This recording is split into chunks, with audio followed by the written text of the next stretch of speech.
नमस्कार, न्यूज 18 देख रहे हैं आप और आपके साथ मैं हूं अंशिका पाठक। माँ जिंदगी का विश्वास होती है, माँ जीवन का संबल होती है, माँ जीवन का सहारा होती है, माँ जीवन की आस होती है, माँ जीवन का सार होती है। बच्चों के लिए माँ दुनिया है, भगवान है, सब कुछ होती है। और रही बात बच्चों की, तो बच्चों से ही माँ है। बच्चे माँ की दुनिया होते हैं। औरत चोर हो, डाकू हो, कातिल हो, कुछ भी हो, लेकिन वो अपने बच्चे के लिए सिर्फ माँ होती है। मेरठ मामले में मुस्कान की 8 साल की बेटी पीहू जहां हर दिन उसे याद करके रो रही है, तो वहीं अब मुस्कान के चेहरे से मुस्कान गायब हो गई है। जेल में मुस्कान चीख चीख कर रो रही है। उसे अपनी बेटी पीहू की याद आ रही है। जी हां, पति सौरभ का कत्ल कर लाश के टुकड़े करने वाली मुस्कान जेल में रामायण सुन रही है। बैरक में एक बुजुर्ग महिला बंदी उसे रामायण सुना रही है। सोमवार को राम के जन्म की कहानी सुनते ही मुस्कान रोने लगी। उसको अपनी बेटी पीहू की याद आ गई। परिवार के लोग उससे मिलने नहीं आ रहे हैं। जेल में सुबह शाम रामायण पाठ होता है। मुस्कान रोज उसे सुनने जाती है। साहिल मुस्कान की आज न्यायिक हिरासत के 14 दिन पूरे हो जाएंगे। अब पुलिस उनकी रिमांड नहीं लेगी। पुलिस का कहना है कि हमारे पास हत्याकांड के पर्याप्त सबूत हैं, इसलिए रिमांड की जरूरत ही नहीं है। पुलिस ने रिमांड अर्जी दाखिल नहीं की है। जेल प्रशासन के मुताबिक जेल से ही उनकी वर्चुअली पेशी कराई जाएगी। तय है कि कोर्ट उनकी न्यायिक हिरासत को बढ़ा देगी। फिलहाल मुस्कान और साहिल जेल में ही रहेंगे।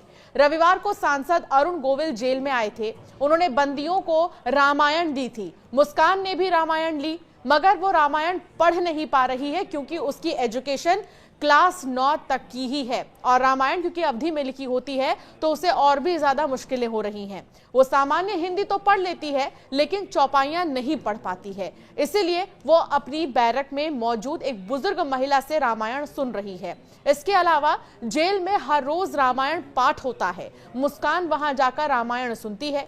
तो वहीं जेल सूत्रों के अनुसार जेल में मुस्कान को दूसरी बंदी महिला ने रामायण का बालकांड सुनाया। इसमें जैसे ही राम जन्म की कहानी आई, उसे सुनकर मुस्कान अपनी बेटी को याद करने लगी और चीख चीख कर रोने लगी। उस महिला बंदी ने मुस्कान को समझाया और फिर चुप कराया। 19 मार्च को साहिल और मुस्कान को जेल लाया गया था। दोनों नशे की लत की वजह से परेशान थे। उनकी काउंसलिंग तक करानी पड़ गई थी, मगर अब धीरे धीरे दोनों नशा नहीं मांग रही हैं, ऐसा दावा जेल प्रशासन कर रहा है। फिलहाल 14 दिन के जेल में सिर्फ शुरुआती दिनों में दोनों नशा न मिलने के कारण बेचैन हो रहे थे। खाना नहीं खा रहे थे, सो नहीं रहे थे ठीक से और करवटें बदल रहे थे। उन्हें कुछ दवाइयां भी दी गई थी। अब दोनों अपनी अपनी बैरक में शांति पूर्वक बैठे रहते हैं। मुस्कान अब सिलाई कढ़ाई के लिए ट्रेनिंग ले रही है, जबकि साहिल खेत पर सब्जी की बुआई कर रहा है।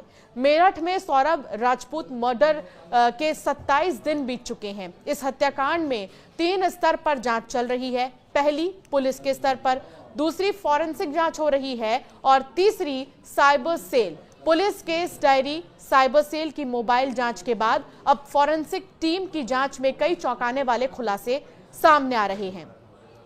एक तरफ जहां मुस्कान को अपनी गलती का पश्चाताप है, तो दूसरी तरफ अब मुस्कान रामायण सुनकर अपने किए पाप का प्रायश्चित करना चाह रही है। प्रायश्चित का अर्थ क्या होता है? मन, बुद्धि और कर्मों का शुद्धिकरण ही प्रायश्चित है। अपने किसी व्यवहार, भूल, दोष या किसी भी तरह के किए गए को अगर आप याद करते हैं तो इससे होने वाला दुख या कष्ट पछतावा है, यानी कि आप इसको लेकर पछताते हैं। शास्त्रों के अनुसार प्रायश्चित एक ऐसा कार्य जिसके करने से मनुष्य के पाप छूट जाते हैं। लेकिन क्या आपको पता है, इस दुनिया में ऐसे घोर पाप भी हैं जिसकी आप लाख कोशिश कर लें प्रायश्चित की, तब भी उस पाप से आपको छूट नहीं मिलेगी। एक ऐसा ही पाप मेरठ की मुस्कान ने किया। मुस्कान ने अपने बॉयफ्रेंड के साथ मिलकर जो पाप किया, उसके बाद से तो मुस्कान की हर तरफ निंदा हो रही है। यहां तक कि जो नीला ड्रम है वो काफी तेजी से वायरल हो रहा है। अब तो पत्नी से लेकर प्रेमिका नीले ड्रम की धमकी देती नजर आ रही हैं। फिलहाल मुस्कान को न केवल अब अपने पति की मौत का दुख है, बल्कि बेटी की याद भी बहुत ज्यादा आ रही है, खासकर तब जब वो रामायण सुन रही है। आपका क्या मानना है इस वीडियो पर? जरूर हमें कमेंट कर बताएं और ऐसे कई वीडियोस के लिए हमें सब्सक्राइब करना ना भूलें।